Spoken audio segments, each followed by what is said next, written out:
Cirinya orang ria itu, kalau ada orang lihat dia ibadah, tidak dilihat tidak mau ibadah. Itu ciri sederhananya. Jadi kalau ada orang dia sedekah, ada orang dia sholat, ada orang dia berdoa, tidak ada orang tidak ada kerjanya. Bapak Ibu muhasabah sendiri, kalau lagi sendiri di rumah, berzikir nggak? Berdoa nggak? Baca Quran nggak? Jangan sampai kita hanya di depannya orang baru kita lakukan. Berarti ada sifat ria, dan masalahnya tidak diterima amalnya. Jadi nggak boleh ada ini, ria sama sekali nggak boleh. Dan kita harus melatih diri kita untuk terbiasa agar tidak ria ini merahasiakan amal. Biasakan itu. Nggak usah ceritakan, setan gelorakan dalam jiwa kita pun untuk cerita, tahan mulutnya. Nggak usah cerita. Kecuali darurat, kita ditanya, lagi mau ke masjid, mau kemana Pak? Sholat ke masjid. Tinggal kita kontrol. Tapi kalau tidak ditanya, kita cerita, ini kan masalah. Fawailul lil musallin, celaka orang sholat. Orang sholat masih celaka, apalagi yang tidak sholat. Lihat baik-baik, tadi munafik, sekarang dia nggak munafik, cuman disebut celaka. Fawailul lil musallin, celaka orang sholat. Yang sholat masih mungkin celaka, apalagi yang tidak sholat. Tapi siapa yang celaka ini? Bukan semua orang sholat. Alladzina hum an sholatihim sahun, yang lalai dalam sholatnya. Siapa orang lalai ini? Maaf, alladzina hum yura'un, orang yang ria. Assalamualaikum warahmatullahi wabarakatuh. Setiap umat Islam yang beriman, wajib mengetahui pengertian, serta hukum ria dalam Islam. Sebab, ria merupakan perbuatan tercela, yang tidak disukai oleh Allah Subhanahu wa Ta'ala, dan bisa menghapus amal baik bahkan bisa menjadi dosa. Secara garis besar, ria memiliki pengertian yaitu, suatu perbuatan amalan baik, yang tidak diniatkan kepada Allah Subhanahu wa Ta'ala, melainkan bertujuan untuk dipamerkan agar dilihat, dan dipuji oleh orang lain. Meski terdengar sepele, namun kita jangan sampai melakukan perbuatan tercela ini. Karena ria dapat menghapus amal baik seseorang, dan bisa menimbulkan penyakit hati.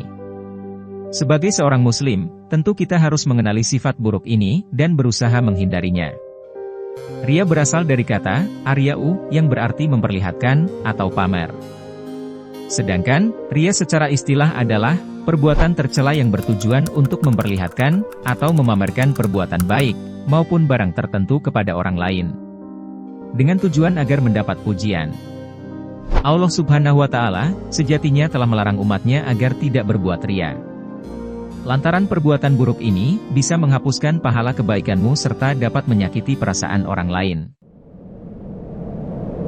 يا أيها الذين آمنوا لا تبطلوا صدقاتكم بالمن والأذى كالذي ينفق ماله رئاء الناس ولا يؤمن بالله واليوم الآخر فمثله كمثل صفوان عليه تراب فأصابه وابل فتركه صلدا لا يقدرون على شيء مما كسبوا والله لا يهدي القوم الكافرين. Hukum ria dalam Islam juga terdapat pada sebuah hadis. Hukum perbuatan ria ialah haram, dan tergolong sebagai syirik kecil. Dari Mahmud bin Labid, Rasulullah Shallallahu Alaihi Wasallam bersabda, sesungguhnya yang paling ditakutkan, dari apa yang saya takutkan menimpa kalian, adalah syirkul asgar, syirik kecil.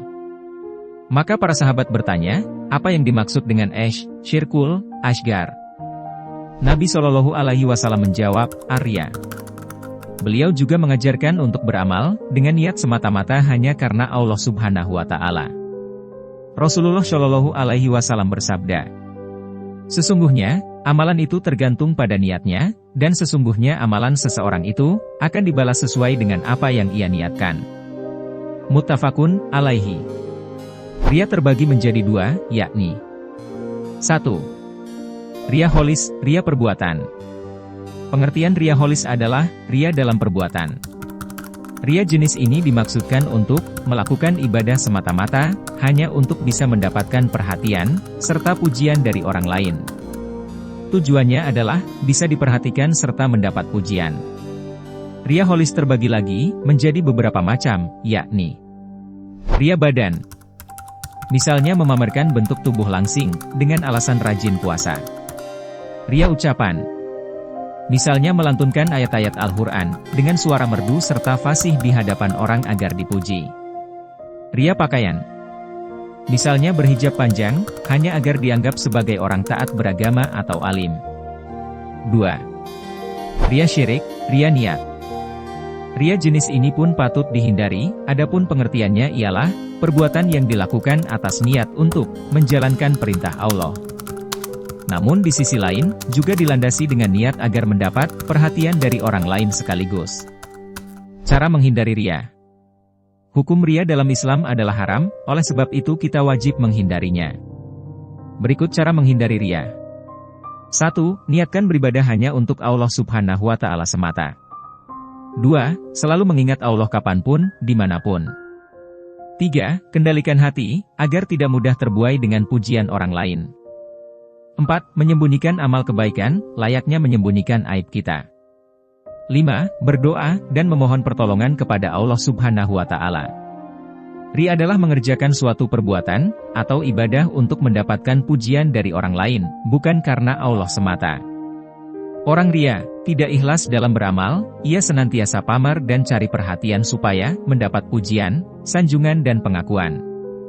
Semoga kita semua senantiasa dijauhkan dari perbuatan buruk tersebut, yaitu ria, agar semua amal ibadah yang selama ini kita perbuat tidak sia-sia, dan akan menjadi pahala dari Allah Subhanahu wa Ta'ala. Amin ya Robbal Alamin. Jangan lupa klik tombol subscribe-nya, like, komen dan nyalakan lonceng agar channel ini bisa lebih semangat berbagi informasi seputar Islam. Terima kasih sudah menonton, semoga bermanfaat. Wassalamualaikum warahmatullahi wabarakatuh.